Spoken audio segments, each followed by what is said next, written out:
Rasi Radio FM Magetan, Family Radio, radio keluarga Anda.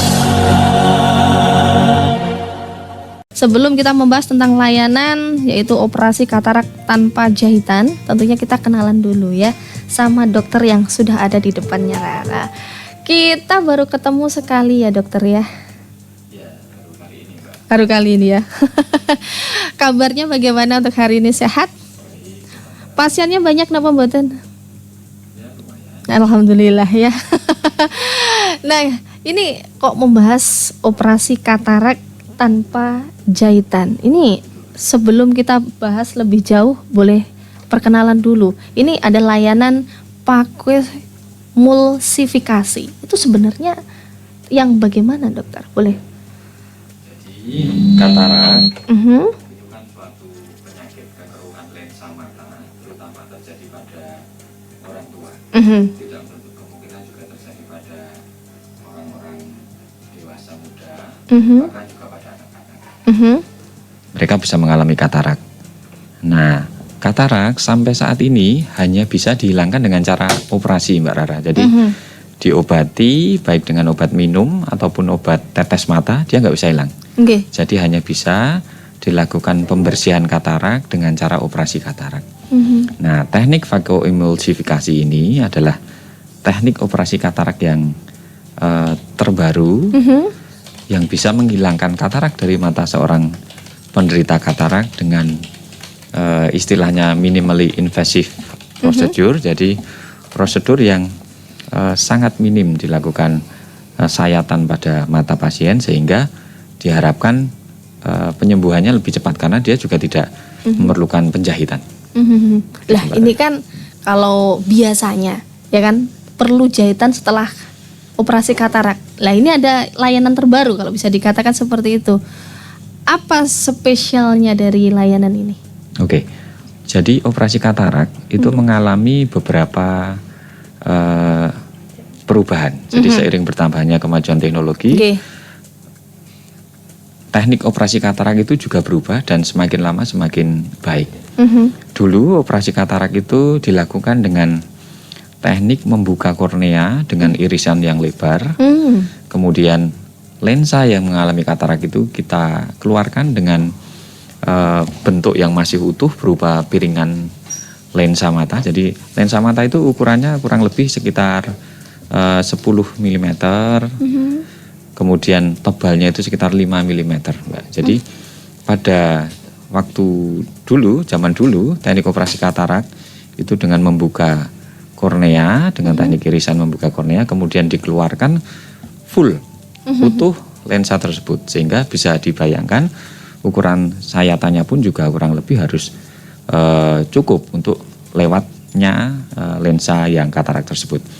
Kemudian dengan bertambahnya teknologi maju, sekarang ada teknik operasi katarak vakoemulsifikasi. Nah ini sayatannya hanya kecil, hanya sekitar 2,5 mm di kornea, yang tadinya sekitar 8 sampai 10 mm. Nah sekarang ini hanya 2,5 mm. Itu sudah bisa mengeluarkan lensa yang mengalami katarak. Sehingga penyembuhannya dengan luka yang sekecil itu ya pasti bisa dibayangkan, pasti akan jauh lebih cepat dan pasien juga pasti tidak merasa nyeri ya, pasti nyerinya jauh lebih rendah dibandingkan pasien dioperasi katarak dengan teknologi yang zaman dulu. Ya, tapi kalau bisa dikatakan Anda sebagai dokter spesialis mata, sebenarnya katarak itu terjadi karena apa sih dokter? Katarak itu bisa terjadi karena beberapa hal. Kita menyebutnya sebagai faktor risiko. Faktor risiko adalah hal-hal yang bisa berkontribusi untuk terjadinya suatu kondisi penyakit tersebut. Dalam hal ini adalah katarak ya. Yang pertama adalah usia. Semakin usia bertambah, risiko untuk terkena katarak itu semakin tinggi. Kemudian juga yang paling umum adalah saat ini sudah banyak penderita diabetes. Nah, diabetes ini juga akan menyebabkan peningkatan risiko terjadinya katarak pada seorang penderitanya.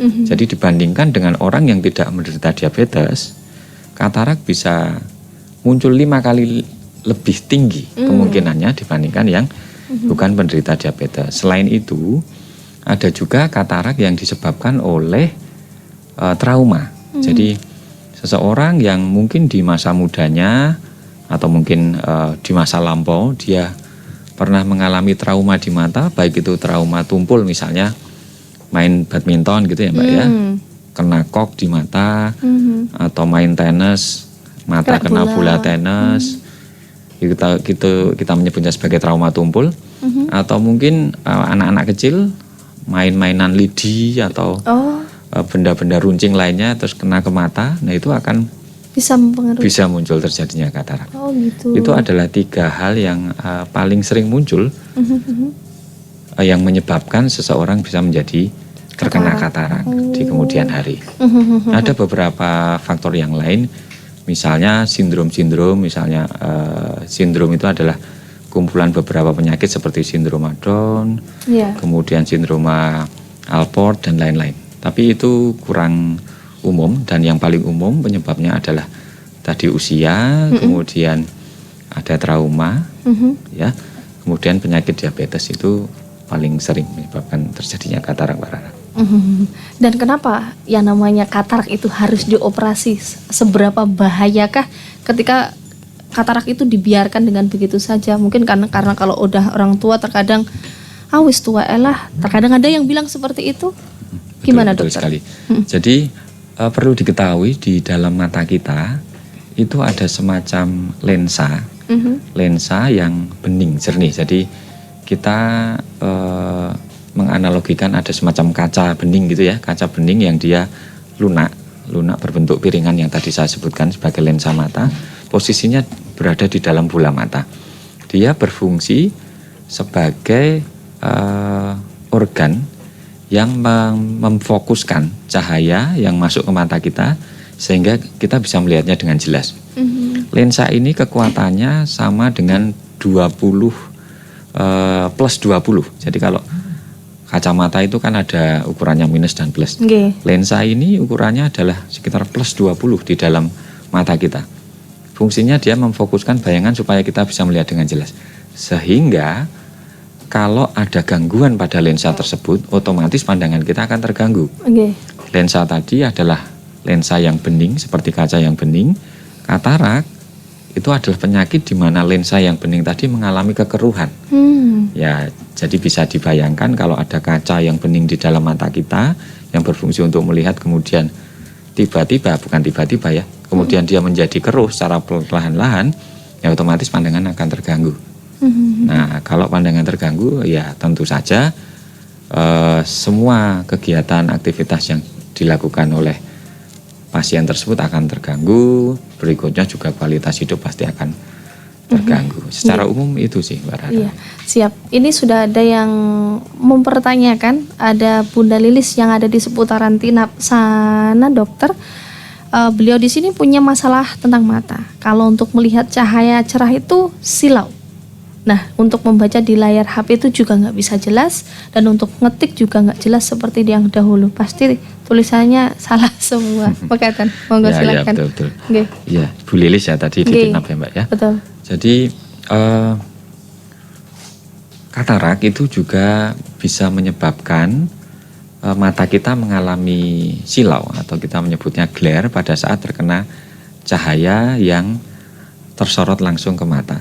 Ini adalah satu gejala dari katarak. Gejala lain dari katarak adalah kalau malam hari kadang dia melihatnya lebih jelas. Oh gitu. Jadi malah lebih jelas dibandingkan kalau melihat pada siang hari, terutama kalau tadi kena sinar. Kalau keluhan yang lain dari Bu Lilis tentang kalau melihat HP sudah nggak jelas, itu bisa terjadi karena katarak juga bisa.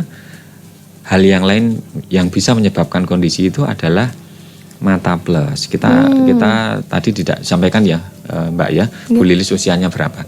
Jadi usia seseorang di atas 40 dia pasti akan membutuhkan kacamata plus 1. Kacamata plus 1 ini diperlukan untuk orang tersebut pada saat dia membaca dari jarak sekitar 30 cm. jika dia tidak diberikan kacamata +1, biasanya yang terjadi adalah pandangannya menjadi kabur atau blur, sehingga dia harus sedikit menjauhkan HP-nya tadi.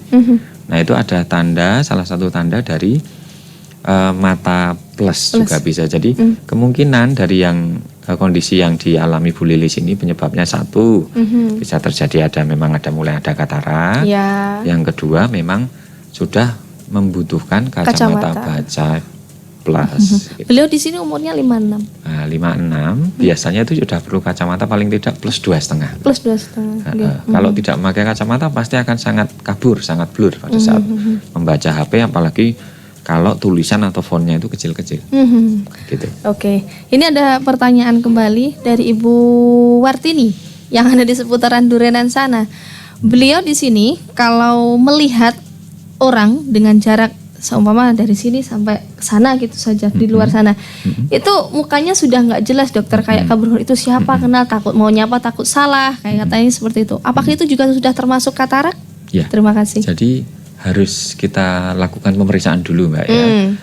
Pada orang yang mempunyai kondisi yang kita sebut sebagai miopia atau ya yang rabun jauh, itu yang dirasakan juga begitu. Kalau melihat agak jauh pasti dia akan kabur. Pada saat dia menggunakan kacamata dia akan menjadi lebih jelas. Nah, pada penderita katarak juga seperti itu. Jadi dia pada saat melihat jauh mungkin tidak bisa melihat dengan jelas, tidak detail-detail dari wajah itu mungkin juga tidak terlihat. Tetapi pada saat diberikan kacamata, kalau pada penderita katarak ini biasanya tidak menjadi lebih baik. Bedanya di situ. Sehingga kalau kondisi seperti ini, saran saya dilakukan pemeriksaan oleh dokter mata dulu untuk bisa disimpulkan apakah ini memang betul gejala katarak atau memang sebelumnya sudah menggunakan kacamata minus. Tetapi kalau dari dulu tidak pernah menggunakan kacamata, kemudian keluhan ini muncul baru-baru saja, ya kemungkinan besar itu memang ada katarak. Ada katarak. Ini dari Bunda Lilis minta alamat untuk prakteknya, dokter. Oh, kalau praktek saya ya di RSUD Saidiman, ya. Kalau praktek di pribadi di Mauspati di Apotek Anugrah. Oh, nggih, siap. Nggih. Ini ada yang tanya, dokter, apakah operasi katarak itu sakit? Terima kasih. Operasi, semua jenis operasi pasti akan menimbulkan rasa nyeri. Ya, cuma kita harus memberikan pemahaman kepada pasien bahwa kita pasti akan mengupayakan supaya tidak sakit dengan cara diberikan obat bius. Nah, secara umum sebenarnya obat bius itu ada dua, ya, bius umum kemudian bius lokal. Bius umum itu yang Bapak Ibu kenal sebagai bius yang ditidurkan, sehingga pasien sama sekali tidak sadar pada saat dioperasi. Sedangkan bius lokal itu pasien masih bisa masih sadar, pasien masih bisa mendengar, pasien bahkan masih bisa berbicara, hanya tidak merasakan rasa nyeri. Nah, kalau pada operasi katarak ini yang kita lakukan, apalagi dengan teknik vakoemulsifikasi ini, kita lebih memilih untuk menggunakan bius yang lokal karena komplikasi itu, risiko komplikasi itu jauh lebih ringan daripada dengan bius yang umum tadi, Mbak. Itu berapa lama sih, dok, sembuhnya kalau dari operasi katarak sendiri? Bervariasi, jadi tergantung kondisi sendiri dari pasien itu, apakah korneanya masih bagus, apakah korneanya memang sudah kurang sehat. Jadi kalau secara umum dengan bertambahnya usia, kornea itu pasti akan mengalami penurunan kualitas gitu, ya, sehingga pada saat dioperasi, selesai dioperasi, biasanya proses penyembuhannya berbeda dibandingkan yang korneanya masih baik. Tetapi rata-rata penyembuhannya itu bisa dari rentang 2 hari sampai 1-2 minggu itu sudah kembali normal. Oke, siap. Perjalanan kita untuk siang kali ini tentunya buat sahabat Terasi masih sangat panjang, ya. Sudah ada juga yang bertanya kembali tentang masalah katarak, tapi tentunya buat sahabat Terasi kita jeda sebentar, masih di acara Ngobrol Sehat, ya, bareng Rara dan juga dokter yang sangat luar biasa dari RSUD Dr. Saidiman Magetan. Ada Dr. Peti Arsendra SPKP SPM selaku dokter spesialis mata. Tetap merapat ya, jangan kemana-mana. Setelah yang satu ini Rara bakal balik lagi untuk Anda. Rasi 90,6 FM, radio inspiratif dan informatif. Sahabat Rasi, kembali lagi kita ngobrol-ngobrol sehat ya tentang operasi katarak tanpa jahitan. Nah silahkan Anda punya sesuatu hal yang pengen ditanyakan ke Dokter Peti, silahkan tentunya siang kali ini bisa ya. Apa yang tentunya tentang mata, apalagi tentang katarak. Nah ini sudah ada yang telepon dokter, kita angkat terlebih dahulu. Nggih. Selamat siang. Selamat siang, Mbak. Nggih, selamat siang. Bu Yani, ada yang mau ditanyakan ke Dokter Pati tentang masalah mata? Monggo silakan. Kan kalau masalah rambut rontok, ya kan, itu bisa pengaruh nggak sama mata? Terus ada lagi masalah soal makanan tuh ada pengaruhnya juga nggak? Apa aja? Itu saja? Iya Mbak Maya. Oh nggih, siap-siap. Matur suwun Ibu. Assalamualaikum. Waalaikumsalam warahmatullahi wabarakatuh. Nah, pertanyaannya tentang beliau di sini mengalami rambut rontok. Yang pertama itu apakah juga berpengaruh terhadap mata, dan juga yang satunya tadi soal makanan, apa juga berpengaruh terhadap mata itu tuh? Ya, itu okay, dokter, okay. monggo silakan. Jadi sebenarnya tadi sudah saya sampaikan bahwa 3 penyebab utama dari katarak itu adalah usia, kemudian penyakit sistemik, dalam hal ini adalah penyakit diabetes mellitus, dan juga mungkin ada riwayat trauma di mata seorang pasien. Ada beberapa faktor risiko lain, ya tadi juga saya sudah sebutkan, tetapi memang untuk kondisi seperti rambut rontok itu kita perlu meneliti lebih lanjut. Jadi kita perlu mencermati kira-kira ini penyebab rambut rontoknya apa. Apakah karena pemakaian obat-obatan atau karena penggunaan bahan kimia tertentu, misalnya sampo atau apapun itu. Tetapi pada prinsipnya penggunaan bahan kimia ataupun obat-obatan itu meskipun tidak dipakai di mata gitu ya, itu bisa menyebabkan terjadinya katarak. Ya, seperti jamu-jamuan yang kita tidak tahu ya, kadang ada campuran bahan kimianya, steroid, kita menyebutnya steroid, itu juga bisa menyebabkan terjadinya katarak. Kalau untuk kondisi rambut rontok secara langsung apakah berhubungan dengan katarak, kita tidak bisa menyimpulkan pada saat ini karena perlu dilakukan pemeriksaan lebih lanjut. Kemudian kalau untuk makanan yang apakah berpengaruh pada terjadinya katarak, itu secara umum tidak ada, kecuali pasien tersebut mempunyai sakit diabetes mellitus tadi. Dengan diet yang tinggi gula, tinggi karbohidrat, otomatis kadar gula darahnya meningkat. Nah, kondisi kadar gula darah yang meningkat ini juga akan menyebabkan terjadinya katarak.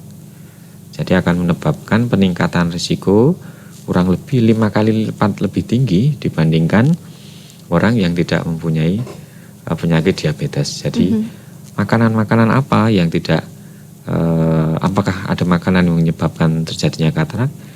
Secara langsung sih tidak ada ya Mbak ya, tetapi kalau dia mempunyai penyakit diabetes mellitus ya otomatis gula kemudian karbohidrat, nah itu pasti akan berpengaruh pada terjadinya katarak. Untuk Bu Yani itu ya jawabannya ya. Jadi memang kalau bisa dikatakan Anda mengalami rambut rontok atau tentang masalah makanan itu memang harus ada penelitian lebih lanjut, atau mungkin Anda mau memeriksakan diri langsung ke rumah sakit RSUD Dr. Saidiman Magetan. Mungkin ada keluhan tentang mata tadi juga boleh langsung biar ada penanganan lebih lanjutnya ya dokter ya. Betul. Nah di sini ada yang pertanyaannya begini dokter. Mbak Rara, saya dari Ibu Ina yang ada di seputaran Pelausan sana mau menanyakan, Mbak, saya tuh sudah menggunakan obat tetes mata mata saya itu gatal banget, yang sebelah ujung, yang dekat ujung sama ujung dekat hidung sini, dua-duanya gatal. Terus kayak ada sebelah bintik gitu yang sebelah sini yang warna hitam, itu kadang gatal banget Mbak Rara. Apakah itu katarak? Terima kasih. Dan apakah perlu dioperasi? Matur suwun. Monggo. Dari Bu Ina di Pelausan ya. Nggih. Jadi kalau katarak itu tidak menyebabkan gatal. Nggih. Ya, jadi keluhan atau gejala dari penyakit katarak adalah penglihatan kabur. Ya, jadi seperti ada kabutnya, tidak fokus. Kemudian kalau siang kena sinar matahari silau. Kalau malam jadi lebih terang. Nah, seperti itu adalah gejala-gejala umum dari katarak. Sedangkan gatal itu bukan gejala dari katarak. Bisa jadi yang Bu Ina alami adalah iritasi pada mata atau kondisi di mana mata mengalami dry eyes atau mata kering. Nah, mata kering ini biasa muncul pada usia-usia di atas 50, dan gejala yang dirasakan pasien umumnya adalah mata terasa kering, ngeres, ganjel, kadang juga jadi berair, rocoh. Itu yang mungkin terjadi pada Bu Ina. Kemudian kalau dry eyes atau mata kering ini tidak dilakukan operasi. Jadi karena dia penyebabnya adalah kondisi cairan mata yang kurang, sehingga tadi saya sebutkan kering kemudian menyebabkan gatal, maka cukup perlu diobati atau diberikan tetes mata, air mata buatan. Isinya air mata buatan atau artificial tears yang fungsinya membasahi permukaan mata sehingga tidak terasa kering, tidak terasa ganjel, tidak terasa gatal. Nah, itu bisa dikonsumsi atau dipakai secara kontinu, jadi relatif aman. Nah, ini juga sudah ada pertanyaan kembali dokter dari Ibu Maria yang ada di seputaran Magetan. Dokter, ini sedikit melenceng tentang masalah katarak. Anak saya umurnya 1,5 tahun, matanya itu kemarin sedikit rada merah. Terus kalau pagi itu kayak keluar, kalau bahasa Jawanya blobok, belek gitu di ujung-ujungnya gini, udah sampai 2 hari. Terus apakah perlu saya kasih obat mata? Terima kasih. Monggo silahkan dokter. Ya dari Bu Maria. Kalau ada mata merah, kita perlu tahu dulu apakah ini diikuti dengan penglihatan yang menjadi buram atau tidak. Kalau hanya mata merah biasa, penyebabnya mungkin ada iritasi atau kena debu, kelilipan gitu ya. Atau memang alergi pada anak-anak terutama ya. Kita harus tahu dulu penyebabnya apa. Kalau tidak terjadi penurunan tajam penglihatan, mungkin dalam waktu 1 minggu, 2 minggu bahkan dia mungkin akan membaik sendiri. Gitu. Tetapi kalau ada penurunan penglihatan, maka kita perlu melakukan tindakan yang lebih progresif. Jadi kita harus tahu kira-kira korneanya aman atau tidak. Gitu. Dan itu pasti memerlukan pengobatan berupa tetes mata terutama. Sehingga saran saya, kalau kondisi seperti ini untuk memastikan kondisi mata anaknya Bu Maria ini baik-baik saja atau perlu tindakan yang lebih lanjut, saran-saran diperiksakan supaya lebih aman. Apalagi ini anak-anak ya. Siap. Ya. Kita angkat telepon dulu dokter. Selamat siang Pak Diagung. Selamat siang Mbak Ra. Nggih, ada yang mau ditanyakan ya, ini Pak Dokter ya. Oh iya. Ya, ini saya mau tanya tentang saudara saya kan ya. Faktor apakah katarak ini ada faktor gen, maksudnya ada keturunan bila mana ayahnya itu kena katarak, apakah anaknya juga kena Pak? Karena ini indikasinya kok seperti itu ya. Terus kedua, katarak ini dengan upaya dengan obat tetes yang sekarang banyak beredar, ini apakah bisa untuk mengobati selain dioperasi? Itu aja. Terima kasih Pak Dokter. Assalamualaikum. Waalaikumsalam warahmatullahi wabarakatuh. Monggo dokter. Terima kasih Pak Agung. Jadi penyebab katarak itu sebenarnya banyak, faktor-faktor risikonya juga banyak Pak Agung ya. Cuma memang salah satu penelitian menyampaikan bahwa genetik atau keturunan itu bisa memegang peranan juga pada kondisi terjadinya katarak. Jadi meskipun tidak 100% seorang anak akan mewarisi kejadian katarak dari orang tuanya, tapi kemungkinan itu ada. Jadi juga tidak perlu takut kalau saya katarak, mungkin nanti anak saya akan Katarak juga pasti katarak. Tidak seperti itu, karena penyebabnya adalah multifaktorial, banyak penyebab. Jadi meskipun tidak ada genetik katarak dari orang tua, tapi kalau mempunyai penyakit gula, kemudian matanya pernah terkena benturan, nah otomatis itu akan terjadi katarak. Sehingga peran genetik pada penurunan penyakit katarak ini tidak terlalu besar sebenarnya. Kemudian untuk sampai saat ini obat-obatan, baik itu obat minum ataupun obat tetes mata, itu tidak bisa mencegah terjadinya katarak. Jadi ya semacam rambut yang dengan bertambahnya usia menjadi putih, beruban. Nah, itu lensa mata juga begitu. Lensa mata dengan bertambahnya usia pasti akan mengalami katarak. Iya. Cuma kataraknya ini bervariasi ya, antara satu orang dengan orang lain. Bisa kataraknya hanya tipis, bisa yang kataraknya sedang, bisa jadi yang benar-benar padat.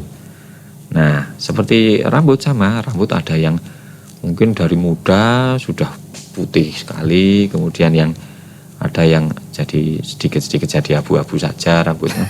Seperti itu. Jadi pada intinya tidak ada sampai saat ini obat ataupun tetes mata yang bisa Menyembuhkan katarak itu tadi. menyembuhkan atau bahkan mencegah terjadinya katarak. Kita hanya mengusahakan saja bahasanya ya Mbak Era. Oke, siap. Moga-moga untuk Pak Agung, Pak Ade ini sudah sudah plong dengan pertanyaan yang diajukan ke dokter tadi. Kalau tadi apa yang terjadi jika katarak tidak dioperasi tadi sudah dijelaskan sama dokter. Terus apa saja yang perlu kita lakukan setelah menjalani operasi katarak itu? Apa yang mungkin tidak boleh dilakukan? Terus harus melakukan hal apa saja ketika sudah melakukan operasi katarak itu? Ya. Jadi proses operasi katarak itu sebenarnya tidak lama ya. Dengan teknik vakoemulsifikasi ini sekitar 15 sampai 30 menit sudah selesai dengan menggunakan bius lokal. Pasien datang pagi, kemudian siang dioperasi, selesai operasi sudah bisa pulang. Oh, gitu. Memang pasca operasi ada perawatan luka yang perlu dipahami oleh pasien, bahwa pasien tidak boleh terkena air di mata yang habis dioperasi. Jadi dalam kurun waktu ya paling aman sekitar 5 hari sampai 7 hari ya. Jadi mata jangan terkena air dulu. Ya. Karena ada luka yang tadi Ya, kita betul. sampaikan, ada luka selebar 2,5 mm. Itu kalau terkena air kita takutnya akan terjadi infeksi atau peradangan di dalam bola mata, yang nanti efeknya adalah mata terasa nyeri, mata merah, pandangan jadi kabur, bahkan sampai ke kepala juga terasa sakit. Jadi yang pertama tidak boleh dilakukan adalah terkena air dulu. Kemudian biasanya juga pasien kita sarankan untuk tidak mengejan, tidak batuk-batuk yang terlalu kenceng. Kemudian juga tidak membungkuk dulu. Oh, gitu. Kalau sholat nanti sebaiknya Duduk dulu duduk mungkin. dulu ya. Karena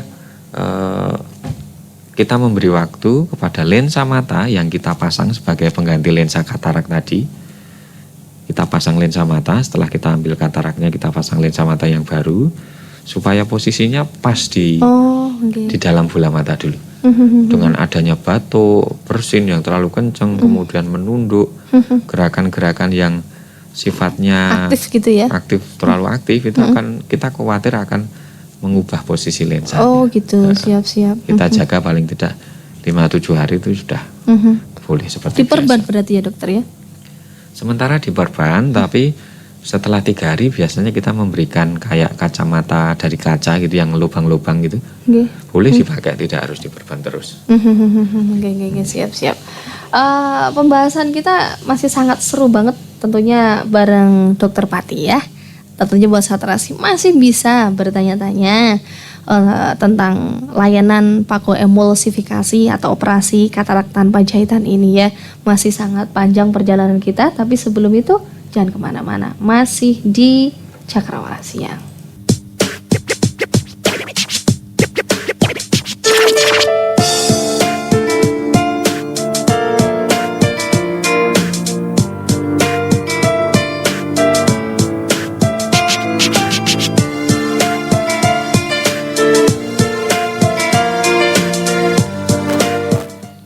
Sobat Rasi, alhamdulillah kita ketemu lagi ya di Cakrawala Siang. Tentunya kita masih ngobrol sehat dengan Dokter Pati yang sudah menemani Rara di kesempatan siang kali ini.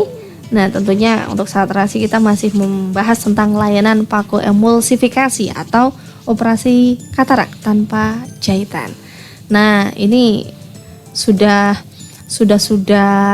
ada yang bertanya tentang masalah operasi katarak. Dokter, saya dari Firman yang ada di seputaran Kutoarjo. Nah, ini saya tuh habis operasi katarak, tapi saya belum melakukan mandi karena takutnya kena air. Apakah saya boleh mandi, dokter? Terus setelah itu perasaan saya setelah operasi katarak itu rasanya masih nyeri sampai sekarang ini. Apa yang harus saya lakukan? Apakah harus kontrol kembali? Terima kasih. Oke, terima kasih buat Pak Firman ya. Oke, jadi Pak Firman ini sudah operasi katarak gitu ya Mbak Rara ya, cuma masih terasa nyeri gitu. Nah, ini kita perlu tahu dulu Pak Firman ini operasinya kapan, sudah berapa lama, kemudian jenis operasi katarak yang sudah dilakukan itu apa? Oh, beda-beda berarti. Betul, ya? jadi ada 3 teknik operasi katarak. Yang pertama yang paling baru adalah phacoemulsifikasi.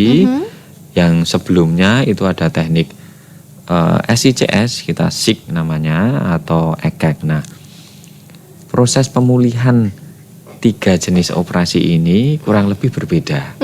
Yang paling cepat pulih adalah yang phacoemulsifikasi ini, sedangkan yang 2 jenis operasi yang terakhir tadi saya sebutkan ini memang sedikit lebih lama, karena tadi saya sampaikan penyayatan atau irisan di korneanya itu lebih besar dibandingkan teknik phacoemulsifikasi, sehingga proses pemulihannya menjadi lebih panjang terutama.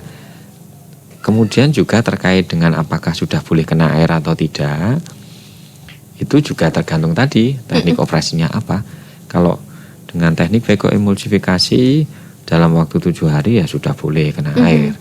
Sedangkan kalau menggunakan teknik yang EKEK atau SIC tadi ya, CCS tadi, kita perlu tahu dulu kondisi lukanya apakah bagus apa tidak.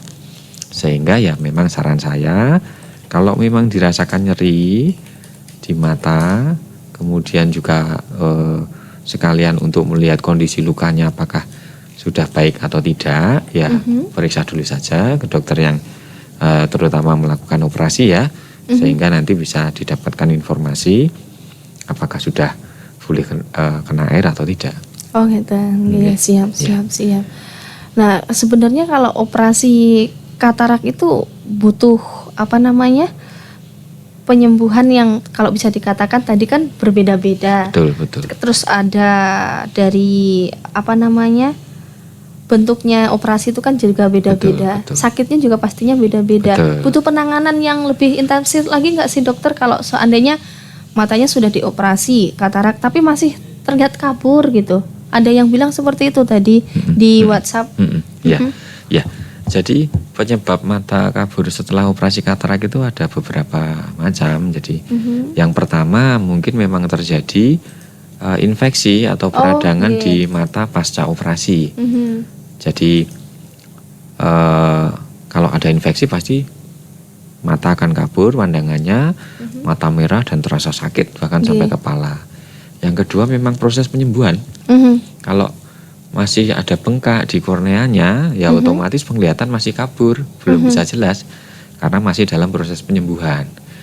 Dan yang ketiga, mungkin perlu dilakukan pemberian kacamata pasca operasi katarak, karena beberapa kondisi mata itu menyebabkan lensa mata pengganti yang dipasang pada mata itu tidak bisa memberikan hasil yang optimal.